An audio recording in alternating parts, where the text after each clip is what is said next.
In September 1943, glider-borne commandos pulled a deposed dictator out of a mountaintop hotel in central Italy in a raid paid for with money that had never existed, roughly £100,000 sterling, forged by starving prisoners at gunpoint. The raid freed Benito Mussolini and propped his fascist government back up for another year and a half, and it did not run on tanks or divisions. It ran on paper. That money was printed not by the Bank of England, but by prisoners in a fenced barracks at a concentration camp north of Berlin, working with stolen ink under threat of a bullet. Not gold, not bullion. Paper, dye, and a watermark copied by hand, the same kind you would find right now in your own wallet. Today, roughly $30 million in counterfeit currency sits undetected inside the United States at any given moment, and you could be holding a piece of it right now without knowing. This is the story of how counterfeiting stopped being petty theft and became a weapon states aimed at each other, smuggled across battle lines, dropped from aircraft, printed at gunpoint, and of the one operation that came closest to letting fake money help decide a war. By the end of this, you will never look at a banknote the same way again. It starts nearly 3,000 years earlier on the Aegean coast of what is now Turkey. Sometime around 650 BCE, the kingdom of Lydia began striking lumps of electrum, a natural gold-silver alloy, into the first true coins the world has clear evidence for. They were crude things, stamped on one face only, valued by weight and by the king's mark rather than by any promise written on them. And almost as soon as the idea of a stamped, trusted piece of metal existed, someone worked out how to fake it. Archaeologists have recovered ancient counterfeits made by a technique numismatists call the 4E, a core of cheap bronze or lead, coated in a shell of real silver or gold, then struck with dyes good enough to pass a casual glance. Some forgers used soft clay molds instead, pressed against a genuine coin to copy its design, then cast dozens of fakes from the impression. The material was different from the money it imitated, but the shape and stamp were identical, and that turned out to be enough. By the 5th century BCE, Athens had a coinage problem serious enough to legislate. Its silver owl tetradrachms, prized across the Mediterranean for their reliable weight of roughly 17 grams, were being copied so widely that in 375 BCE the city passed what is known as Nicophon's Law, appointing official coin testers to sit in the marketplace and physically check every payment. Rome had the same trouble centuries later. The naturalist Pliny the Elder wrote that Roman collectors sometimes paid more for a well-made plated fake than they would have paid for the genuine coin it imitated, counterfeiting good enough to become collectible in its own right. None of this was treated as harmless mischief. Coinage was not decoration. It was the physical proof that a ruler controlled value itself, and faking it was an attack on that claim. There is an origin story, repeated in 100 numismatic forums, that the word money itself descends from a warning, that the Roman mint sat beside the temple of Juno Moneta, Juno who warns, and that the association with counterfeiting is why the goddess carried that title in the first place. The etymology of moneta to money is real. The specific warning legend is much shakier because ancient sources give several competing origins for Juno's epithet, and the tidy counterfeiting version is the one that survived because it is the best story, not because it is the best attested one. What is documented, reliably, from Athens to Rome to the Han dynasty's own coin clipping laws, is this. Wherever a government started stamping metal and calling it money, somebody started faking the stamp within a generation, and the government responded with force. That pattern, invention, imitation, punishment, is the engine of everything that follows. By the time coinage reached medieval Europe, the punishment side of that engine had become genuinely brutal, because the crime had stopped being simple counterfeiting and become something closer to treason. The medieval and early modern legal mind did not distinguish sharply between counterfeiting coin and counterfeiting the sovereign's authority. A coin carried the ruler's face and the ruler's word, and debasing it was read as an assault on the crown itself. Coin clipping, shaving slivers of precious metal off the edge of a genuine coin and passing it at full value, carried the same weight as striking fakes outright, and both were classed in English law as high treason rather than ordinary theft. The penalties matched the classification: English courts sentenced convicted coiners to hanging. Some jurisdictions on the continent specified death by boiling for currency crimes into the 16th century. French royal courts eventually created a standing tribunal, the Cour des Monnaies, whose entire purpose was prosecuting money crimes and which stayed in operation for roughly 4 centuries. A government that would execute a man for shaving a coin was telling its subjects something specific. The right to make money belonged to the crown alone, and it would kill to keep that right exclusive. In parts of medieval Wales and England, courts went further still, ordering convicted counterfeiters mutilated, a hand struck off, or worse, as a standing public warning stamped onto the body the same way a coin's image was stamped onto metal. The point was never really proportionality. The point was making the penalty as unforgettable as the crime was profitable. England's clearest demonstration of that principle involves, unexpectedly, one of the most famous scientists who ever lived. In 1696, Isaac Newton, already the author of the Principia and by then in his 50s, took a government post as Warden of the Royal Mint, a job most of his predecessors had treated as a comfortable sinecure.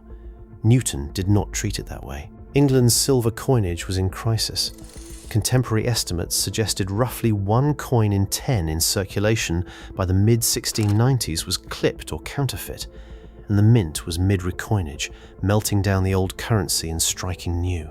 Newton built a network of paid informants, disguised himself to interview suspects in taverns and prisons, and personally interrogated witnesses in Newgate. His main target was a coiner named William Challoner, a Warwickshire-born forger who had grown wealthy enough to keep a house in Knightsbridge and ride in his own carriage while counterfeiting guineas, French pistols, and even the Bank of England's own £100 notes. Challoner had previously talked his way out of trouble by informing on other coiners and posing as a reformer offering to redesign the mint's security features. Newton was not fooled twice. He spent nearly 2 years building a case, and in March 1699, a jury convicted Challoner on 2 counts of high treason after deliberating for only a few minutes. Challoner wrote to Newton from his cell, begging for mercy and describing himself as Newton's near-murdered humble servant. Newton never answered. Challoner was hanged, drawn, and disemboweled at Tyburn on the 22nd of March, 1699, the state's answer, once again, to anyone who touched its monopoly on money. That monopoly held, mostly, for as long as it was backed by a state strong enough to defend it. It broke, decisively, the moment a state at war worked out that breaking somebody else's currency could be cheaper than beating their army. By 1776, the Continental Congress had a problem no coin tester could solve. It needed to pay for a war and had no gold reserve to back the paper it was printing, so it simply printed more, authorizing roughly $200 million in continental currency across the war's course. The British High Command in occupied New York noticed the opening immediately. Sir Henry Clinton, commanding British forces in America, later confirmed in a letter to Lord George Germain that his officers had pursued the arts of counterfeiting as a deliberate tactic. British-run presses in New York produced continental notes good enough to pass, printed on captured presses with paper smuggled in for the purpose. In August 1779, American forces intercepted a British ship, the Glencairn, carrying, according to the seized cargo manifest, types, paper with silk and isinglass in it, the exact materials needed to forge continental bills. New York newspapers ran advertisements offering counterfeit continental dollars to any person going into the other colonies, openly inviting readers to help flood the market. Deserting soldiers and returning prisoners were handed stacks of the fakes to spend on their way home. Congress made counterfeiting a capital offense and posted a $2,000 bounty in the same devalued currency for information on the forgers, a bounty that illustrates the problem perfectly, since 2,000 continental dollars was worth barely anything by the time it was offered. It worked, arithmetically, better than almost anyone in London could have hoped. A continental dollar that traded near par with gold specie at the war's opening had collapsed by 1781 to an exchange rate of roughly 225 paper dollars for $1 in coin. One soldier, paid 1,200 nominal continental dollars for a day's labor, later wrote that the entire sum bought him a single quart of rum. By May of 1781, Philadelphia shopkeepers were refusing to accept the currency at any price, and "not worth a continental" entered the American language as shorthand for worthless, a phrase people still use 2.5 centuries later without knowing where it came from. Counterfeiting alone did not sink the Continental. Congress's own overprinting shares the blame, and honest historians treat the collapse as multi-caused rather than a single British masterstroke. But British moneymen had found something real. A nation's currency could be attacked directly, with a printing press instead of a regiment, and the damage did not need a single genuine battle to land. A tactic that looked, in 1776, like a clever side hustle for occupying officers in New York, would resurface a century and a half later, refined into something far more organized and far more deliberately cruel.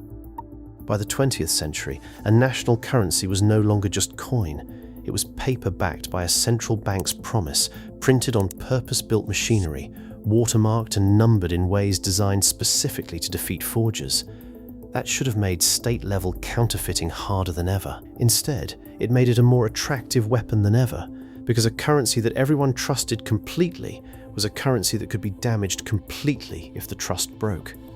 In 1939, officers in the Sicherheitsdienst, the intelligence branch of the SS, began quietly exploring exactly that vulnerability against Britain, the one enemy Germany could not yet reach by land. The early version, codenamed Operation Andreas and run by an SD officer named Alfred Naujoks, produced modest quantities of forged pound notes before losing its patron and shutting down in 1942. Naujoks had fallen out of favor with his superior, Reinhard Heydrich, and the project stalled with him. But the underlying idea did not die. Heinrich Himmler, head of the SS, personally authorized its revival that same year under a new name, Operation Bernhard, after the SS officer chosen to run it, Sturmbannführer Bernhard Kruger. What had been an ad hoc side project became, under Kruger, an industrial operation, and its new workforce came directly from the camp system Himmler already controlled. That is the fragility nobody who wanted the money moving fast had any reason to worry about out loud. The operation's entire output now depended on prisoners who could be worked and discarded without any of the ordinary costs of hiring free labor. Nobody involved in ordering the scheme needed to solve that problem. The prisoners were the ones who would have to survive it. Kruger selected his workforce directly from the camps, screening thousands of prisoner files for printers, engravers, bank clerks, and mathematicians. 26 men arrived at Sachsenhausen, north of Berlin, in September 1942. 80 more followed in December, and smaller groups continued trickling in through 1944 as the operation expanded. By the operation's peak, roughly 140 Jewish prisoners were sealed inside 2 fenced-off, double-walled barracks numbered 18 and 19, cut off from the rest of the camp and, deliberately, from its visible starvation and violence. Every one of them had been selected for exactly one reason, a skill the SS needed, and every one of them understood that the reason could expire. Conditions inside those 2 blocks were unlike anything else at Sachsenhausen, and that contrast was the point.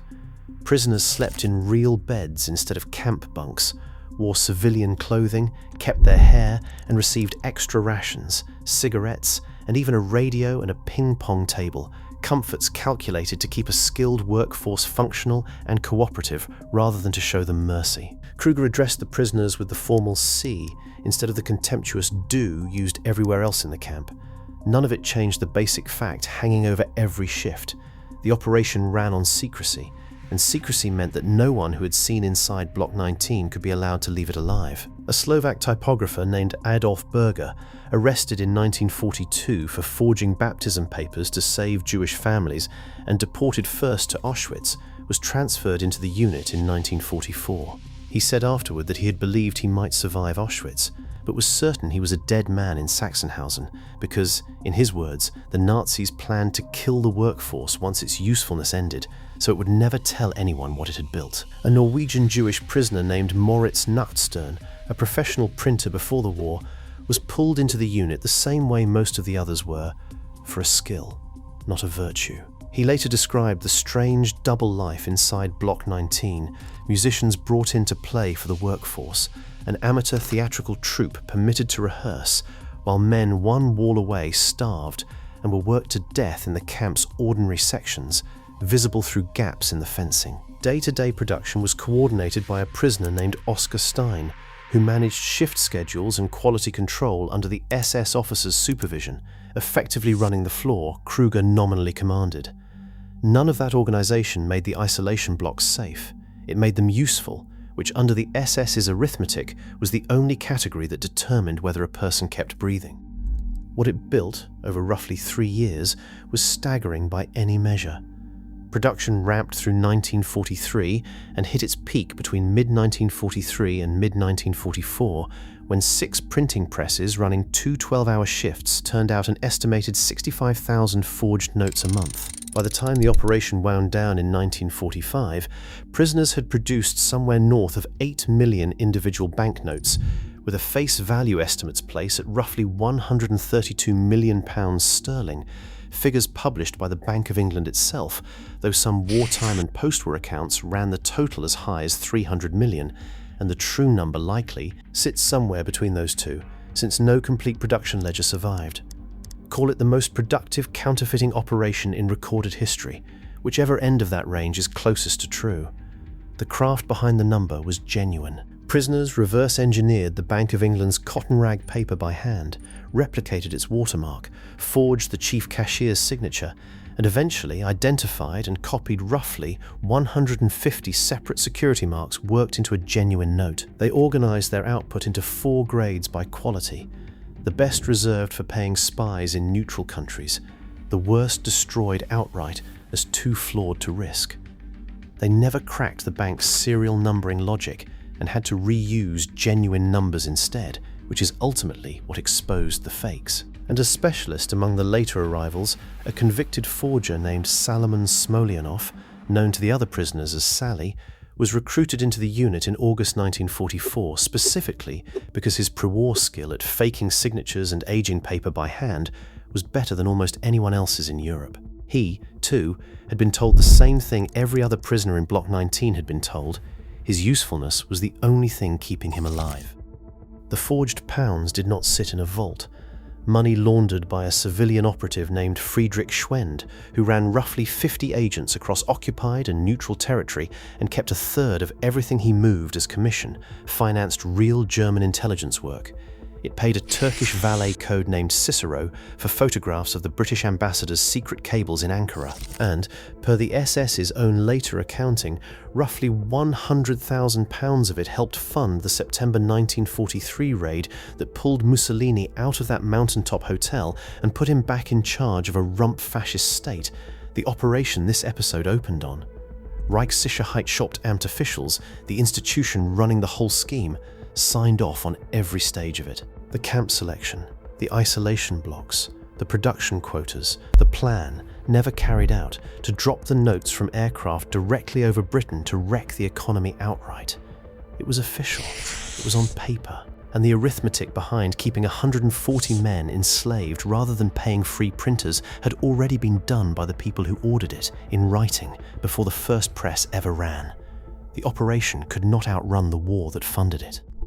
In 1944, Naujoks, the officer who had run the original, smaller version of the scheme, was captured by Allied forces and, under interrogation, described the program in detail, handing the Allies their clearest picture yet of what Germany had built. By early 1945, with Soviet forces closing on Berlin, Kruger evacuated his unit south to Mauthausen in March, briefly into a tunnel complex at Redl-Zipf, and finally to Ebensee, where an execution order specified that every prisoner in the unit be killed together so no witness would survive. A single broken-down truck saved them. The convoy scheduled to carry out the order never arrived intact. Guards fled as American troops approached, and the last of the prisoners walked free when Ebensee was liberated on the 6th of May, 1945, one day before Germany's formal surrender. What was left of the operation went into 2 Austrian lakes. SS units dumped crates of forged notes, printing plates, and paperwork into Lake Toplitz and Lake Grundlsee as the war ended, trying to erase the evidence along with the currency. Divers began recovering it more than a decade later. Cases surfaced in 1959, more in 1963 after a diver died searching for them, and searches continued intermittently into the 1980s and beyond. Bernhard Kruger, the man who ran it, hid for over a year before surrendering to British authorities in November 1946. He was never charged. Counterfeiting an enemy's currency during wartime was not, under the laws applied at the time, classified as a war crime, and several of his former prisoners, Berger and Smolyanov among them, testified on his behalf, crediting him with keeping them alive when he could have had them killed. He was released in 1948 and later found work at a paper company. 12 of the men who had done the actual forging, 3 of them Jewish, were awarded German War Merit Medals for their labour before the war ended, a decoration for work that had cost them, at minimum, 3 years of their freedom under a standing death sentence they had not been told the date of. Britain's response reshaped its own currency for a generation. The Bank of England pulled all notes above £5 from circulation once the scale of the forgery became clear in 1943, and it did not reissue a £5 note in redesigned form until 1957, followed by new 10s in 1964, 20s in 1970, and 50s not until 1981, nearly 40 years to fully rebuild the denomination's operation. Bernhard had compromised. The monopoly on British currency survived. It simply took decades and an entirely redesigned note to prove it had. Currency collapse under wartime pressure was not unique to Germany or to the 20th century. The American Confederacy had run the same experiment on itself 80 years earlier, without any enemy counterfeiters' help at all, printing money faster than its economy could support it, backed by a war it was steadily losing. Confederate dollars traded near par with gold in January 1861. Within a year, it took $1.25 in Confederate paper to buy $1 gold dollar. By 1863, it took 3.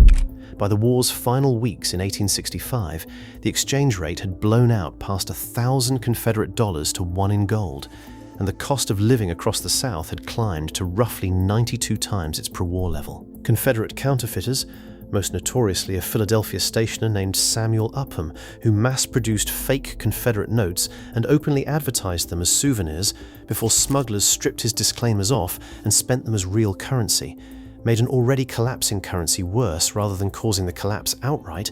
By his own later claim, he printed more than 1.5 million individual notes, and one Confederate official reportedly said Upham had done the Confederacy more damage than an entire Union army. Confederate law made counterfeiting a capital crime, exactly as English and American law already did. It did not matter.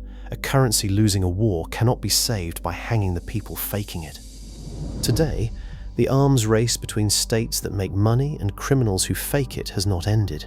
It has simply moved indoors, onto better paper and better printers, and mostly out of the history books and into a database. The United States still fights this battle with an agency built specifically to fight it. The Secret Service was created on the 5th of July, 1865, not to guard presidents, but to stop counterfeiters, after Treasury officials estimated that somewhere between 1/3 and 1/2 of all currency circulating in the country at the war's end was fake. Its first chief, William P. Wood, sworn in that day by Treasury Secretary Hugh McCulloch, ran an agency that arrested more than 200 counterfeit dealers in its first year alone. It still exists, still under the Treasury's old mandate as well as its newer protective one, and it is still seizing fake money at scale.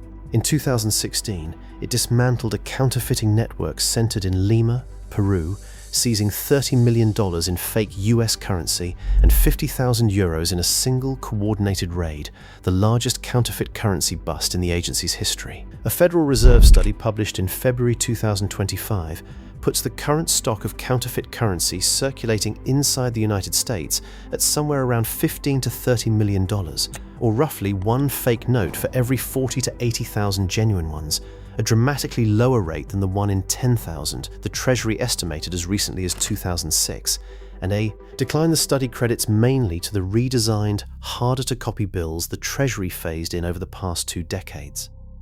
Europe runs the same fight on the euro. The European Central Bank reported that banks and cash handlers withdrew roughly 467,000 counterfeit euro notes from circulation in 2023, a rate of about 16 fakes for every million genuine notes, one of the lowest ratios since the currency launched, and a figure the ECB updates and publishes every year specifically so the public can see the trend.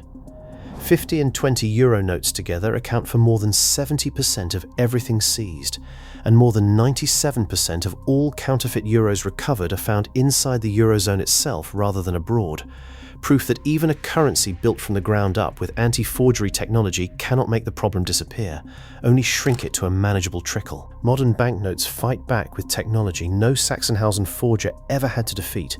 Color-shifting ink that changes hue when tilted, embedded security threads that glow under ultraviolet light, microprinting too fine for a commercial printer to replicate, and polymer substrates that cannot be made from paper pulp at all. Every one of those features exists because a government somewhere calculated, correctly, that the old defences, a watermark, a signature, a serial number, were things a patient enough forger with enough resources could eventually copy by hand, the way patient enough forgers always had.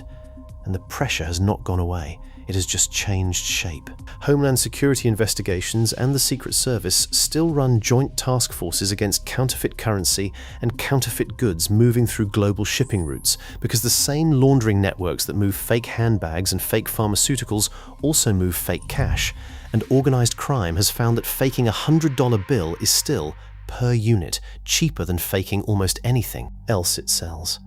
The targets have shifted from national economies to individual cash registers, but the basic proposition Lydian forgers worked out around 650 BCE has not changed at all. A stamped promise is only as strong as the cost of faking it. The next time a 20 passes through your hands, tilt it. Somewhere in the ink is a number worked out by an engineer whose entire job is staying one step ahead of the next Challoner, the next Kruger, the next Upham. That contest has been running for roughly 26 centuries, and it has never once been permanently won by either side, only re-won, feature by feature, generation by generation. Strip away the raids, the lakes full of hidden crates, and the hangings, and the whole story reduces to one repeated fact. A piece of paper or a stamped coin is worth something only because everyone agrees it is, and that agreement is the single most valuable thing a state owns. This was never really about ink or plates or watermarks. It was about who gets to say what money is, and for as long as that has been worth deciding, someone with a printing press and nothing to lose has tried to decide it for themselves. The counterfeit financed a dictator's rescue. The counterfeit sank a revolutionary currency before independence was won. The counterfeit built an entire wartime economy out of Philadelphia mail-order stationery. The counterfeit put a scientist on the trail of a coiner and ended with a hanging at Tyburn. The counterfeit sat in 2 fenced barracks north of Berlin for 3 years, kept 140 men alive by working them, and then tried to kill them anyway. It is sitting in your wallet right now, tilted against the light by a habit you probably do not even notice, checking the thread, the color shift, the tiny printed numbers, all of it built because the fight you just watched never actually ended. If a story like this is the kind of thing you want more of in your feed, subscribing costs nothing and helps more of them get made.